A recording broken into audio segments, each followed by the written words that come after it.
मैं हूं आपके साथ चंद्रश्री राजपूत। बुलेटिन की शुरुआत करते हैं। अजमेर से खबर आ रही है, बारिश के बाद जिले में हालात बिगड़ चुके हैं। बारिश के बाद शहर पानी पानी हो गया है। सड़कों पर जल जमाव की स्थिति बन गई है। निचले इलाकों की बात करें तो वहां भी पानी भरा हुआ है। आना सागर झील से जल निकासी अभी भी जारी है और लगातार हो रही निकासी मुसीबत का सबब बन गई है। टीबी अस्पताल 4 दिन से इस पानी से घिरा हुआ है और आपको बता दें कि जिले में हालात चुनौतीपूर्ण हो चुके हैं। तो आपको बता दें कि बारिश के बाद जिले में हालात बिगड़ चुके हैं। अजमेर की हम बात कर रहे हैं। अजमेर में अभी भी मौसम विज्ञान केंद्र ने बारिश होने की चेतावनी दे रखी है। बारिश के बाद अब शहर पूरी तरीके से पानी पानी हो चुका है। तस्वीरें आप देख सकते हैं।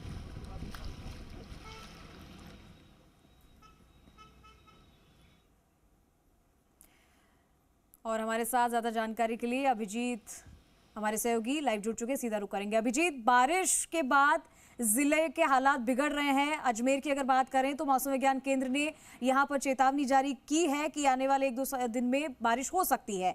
तो अभी तक तो वो पानी वहां से निकला ही नहीं है। अगर और बारिश होती है तो ये तो और मुसीबत हो जाएगी। देखिए, बिल्कुल आपने सही कहा। 3 दिन पहले जो बरसात हुई थी करीब 1.5 से 2 घंटे के बीच में, उस 3 दिन पुरानी बारिश का ये हाल है जो तस्वीरों में राहुल मेरे सहयोगी आपको दिखाएंगे। हम खड़े हैं बॉम्बे की मेरीन ड्राइव पर, यानी कि अजमेर की आना सागर चौपाटी है जो इस वक्त बॉम्बे की मेरीन ड्राइव से कम नहीं है और स्मार्ट सिटी अजमेर है। देखिए, ये स्मार्ट सिटी अजमेर है जो न सिर्फ ये रोड जो पुष्कर को जोड़ता है, रीजनल कॉलेज जो एक बड़ा इंस्टीट्यूट है उसको जोड़ता है, बल्कि यहाँ की कमर्शियल एक्टिविटी जो है अजमेर की आर्थिक प्रगति के लिए रीढ़ की हड्डी मानी जाती है। प्रमुख आर्थिक केंद्र जो है अजमेर का वो है आगे वैशाली नगर का इलाका, माकड़वाली का इलाका जो इस रोड से गुजरता है। लेकिन 4 दिन से सब कुछ ठप है। अघोषित जल कर्फ्यू यहाँ पर बना हुआ है और ये इकलौती तस्वीर नहीं है आना सागर चौपाटी की। इससे पहले हम आपको दिखा रहे थे आगरा गेट से जयपुर रोड को जो जोड़ता सड़क है वो पिछले 4 दिन से पानी में घिरा हुआ है, जहाँ टीबी अस्पताल है। इसके अलावा पुष्कर की तरफ आप जब यहाँ से आगे बढ़ेंगे तो रीजनल कॉलेज तिराहा आता है, जहाँ नई चौपाटी का निर्माण हुआ है अजमेर को स्मार्ट सिटी बनाने के लिए। वो पूरी तरह से सड़क जो है पानी में डूबी हुई है। और आप आगे जाएंगे तो मित्तल अस्पताल तिराहा आता है, वो लगातार 3-4 दिनों से पानी में डूबा हुआ है। जल निकासी के तमाम जो दावे हैं, प्रशासनिक दावे, वो किस तरीके से पानी पानी हो रहे हैं ये इन तस्वीरों के जरिए आप समझ सकते हैं। अघोषित जल कर्फ्यू है। तमाम व्यावसायिक प्रतिष्ठान जो यहाँ पर बने हैं वो बंद हैं। बैंकों में जो कर्मचारी आ रहे हैं उनके पास काम नहीं है, क्योंकि कौन आ रहा है, वो ऊपर खड़े हैं, समय व्यतीत कर रहे हैं, देख रहे हैं नज़ारा किस तरीके से तस्वीरें बनी हुई हैं। निकासी हो नहीं पा रही है। क्यों नहीं हो पा रही है? क्योंकि आना सागर झील में लगातार पानी की आवक बनी हुई है। पानी की आवक जब तक नहीं रुकती है, वो कैसे रुकेगी?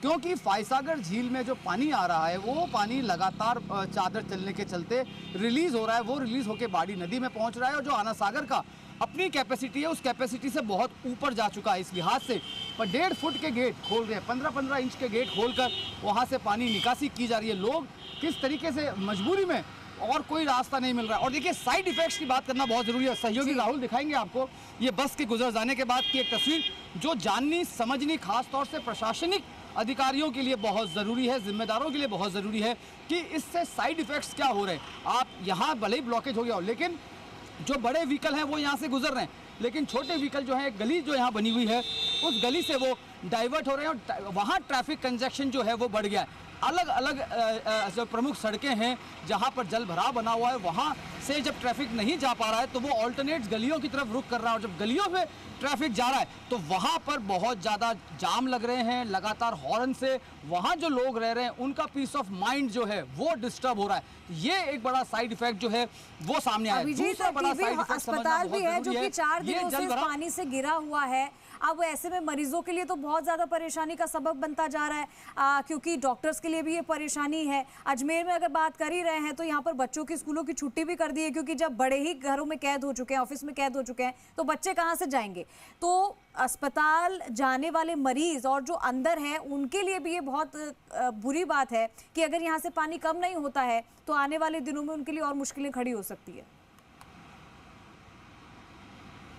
आने वाले दिनों की बात नहीं है, वो 3-4 दिन से मुसीबत झेल रहे हैं। आज भी वो बरसात जो घुटनों तक का पानी वहां पर जमा है, वहां से गुजर रहे हैं। सड़क के बीच में गड्ढे हैं उसका कोई बैरियर नहीं लगा रखा है। आपका अगला कदम क्या गड्ढे में पड़ रहा है किसी को नहीं मालूम है, इतने बड़े जल भराव के चलते। तो वो एक चुनौती बनी हुई है और मैंने पहले भी कहा था कि प्रशासन को अपनी प्राथमिकता तय करनी होगी कि उसकी प्राथमिकता क्या है।